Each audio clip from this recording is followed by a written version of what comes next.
Hey Rudy, welcome back to some more early morning barking, talking about BPD and MPD by somebody that has both.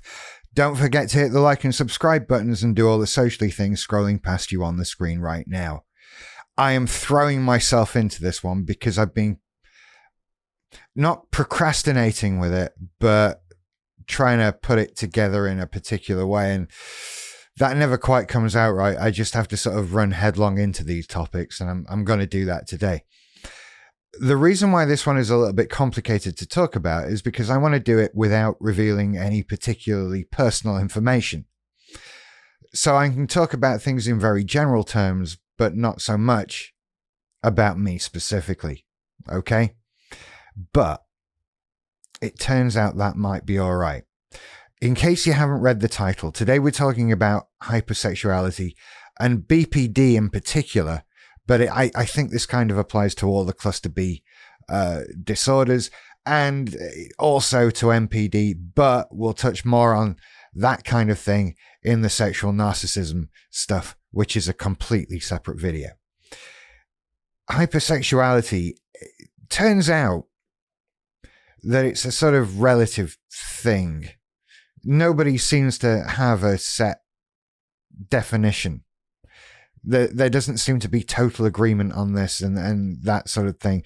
But I think what we can come down to is when we're talking about hypersexuality, we're talking about sexual feelings that are so either intense or out there, extreme, and so constant that they become a problem in day-to-day life.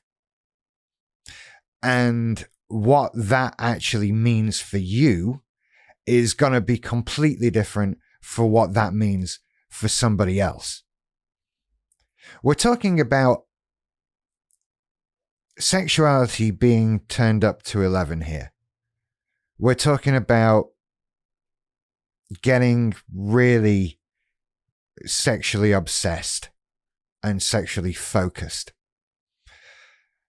And again, what that means for you is relative to the kind of person you would be without that.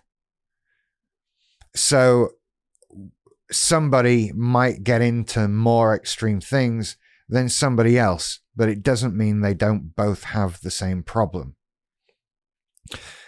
Now, it brings with it a whole host of problems that while it's not a BPD marker on its own, it does touch into a lot of the others that exist.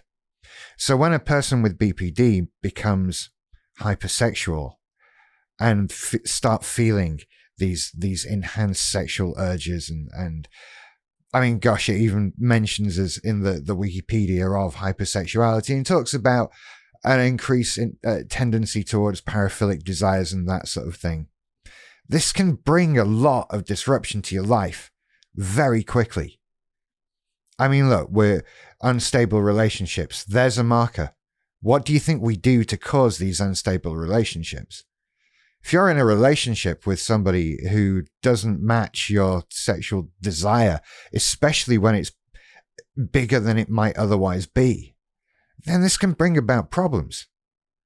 I mean, that can bring about tensions in a relationship. It can cause somebody to go elsewhere to find these sorts of things, and that brings its whole other set of problems. Somebody might end up turning to porn and end up caught up in that whole porn addiction thing. There are so many ways that this can affect people. And to some extent, I don't know what we do with this. Finding an outlet seems like a reasonable response straight away, but it's difficult because we're talking about a disruptive level of sexual desire.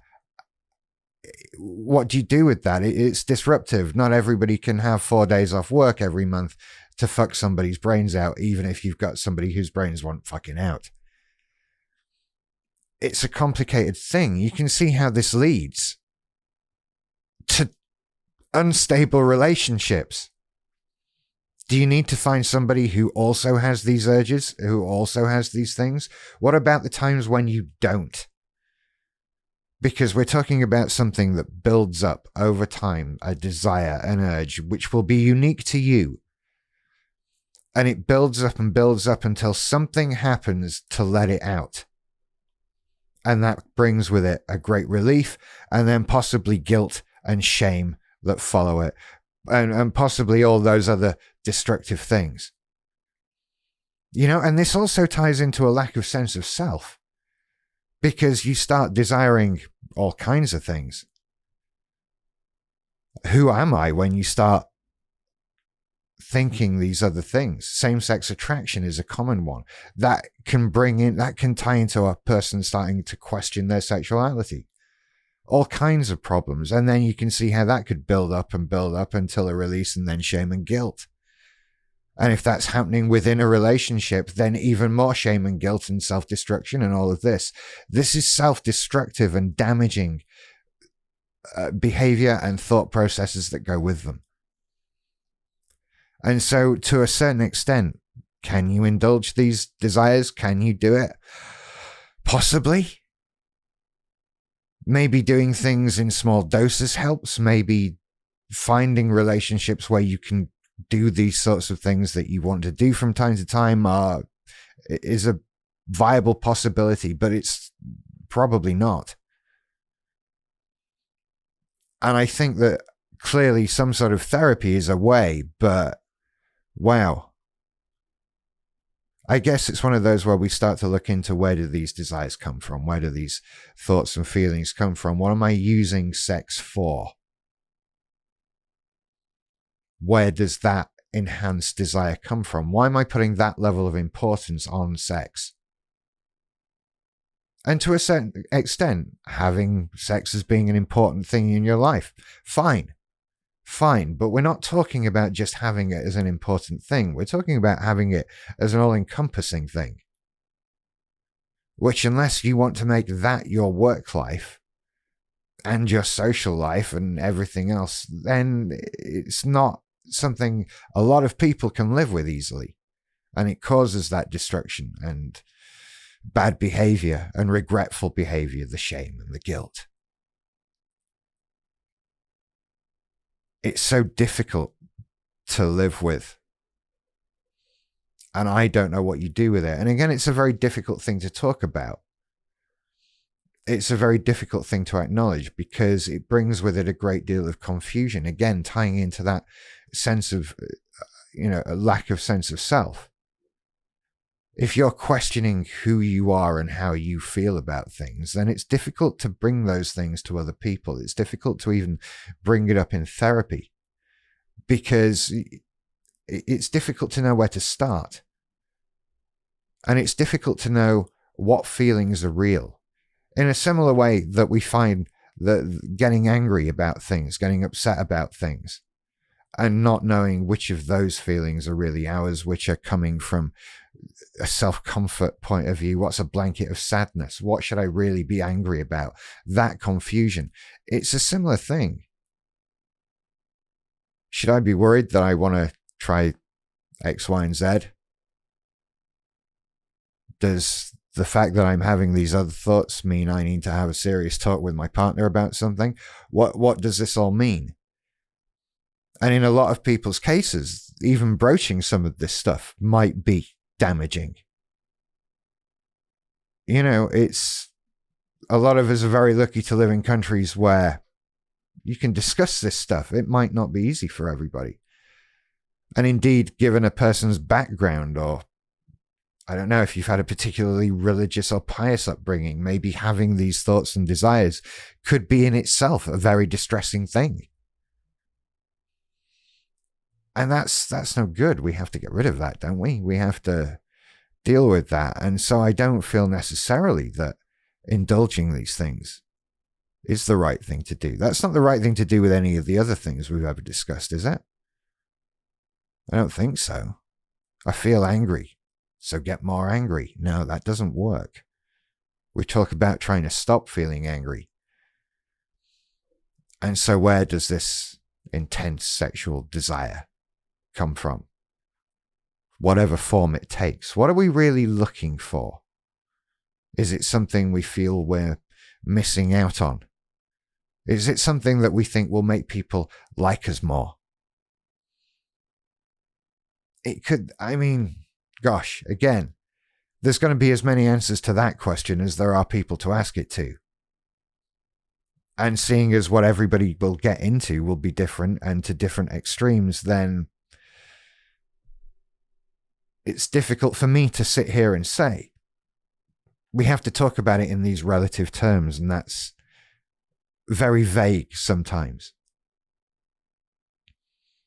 But you can see how this behavior is damaging. This, whatever it is for you, building up over time, causing tension in a relationship, causing distance. As I say, this sort of thing is what causes people to cheat or to get hooked on porn or whatever. They find that way of dealing with it, as we all find a way of dealing with these problems, these symptoms, these trials that we live with these personality disorders. You find a way of dealing with them. It isn't necessarily the right one or a healthy one. And this is, God, I've not even touched on things like excessively risky behavior. I mean, God, there's lots of things you can do to really get hurt.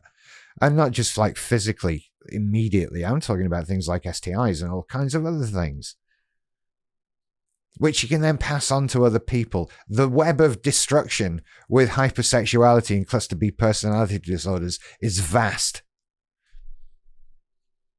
You're probably sitting shouting out, like, oh, and this, yeah, and that, whatever that happens to be. There's so many things. And it comes from this building up. Build up, build up, build up, release, relief, guilt. Endless cycle. Rinse and repeat. Do that thing again.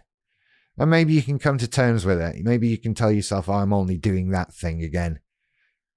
Try not to feel so guilty this time. Just focus on the relief. But what if you're doing something really dangerous? What if you're doing something harmful?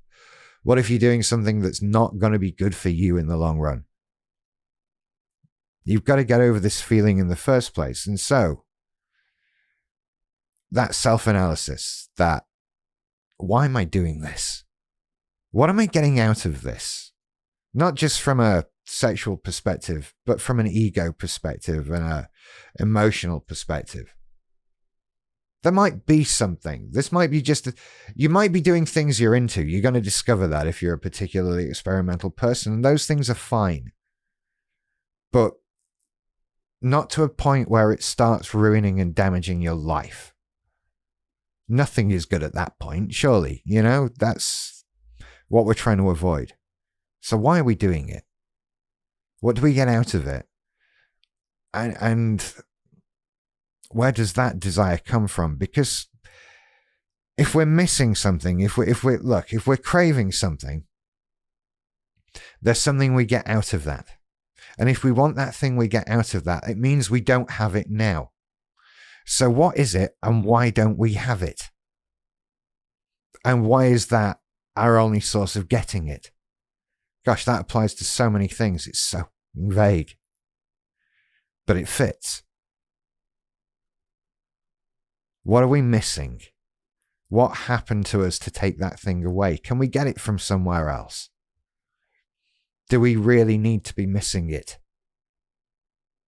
There's a lot of self-analysis involved in this. It's really necessary. And I would recommend, if you're doing this alone, write stuff down. Ask yourself questions, write out the questions, and write down the answers. Because it's difficult to just think about things on your own. It's easier to talk them through. If you've got someone you can talk things through with, a friend or better yet, a therapist, great. But if you're on your own, I find writing stuff down helps. Anyway, I hope that's been in some way interesting and informative. I get the feeling this is something we could come back to if anyone has any questions or stuff they want to raise or anything like that. Let me know in the comments below, and I hope you're all well and that this is something that if you're going through it, you can find some level of control with. Failing that, a cold shower. Who likes cold shower? That's just a punishment, isn't it? That's not fun. Does that make you less horny, or does it just piss you off? I don't know. I'll see you later. Bye.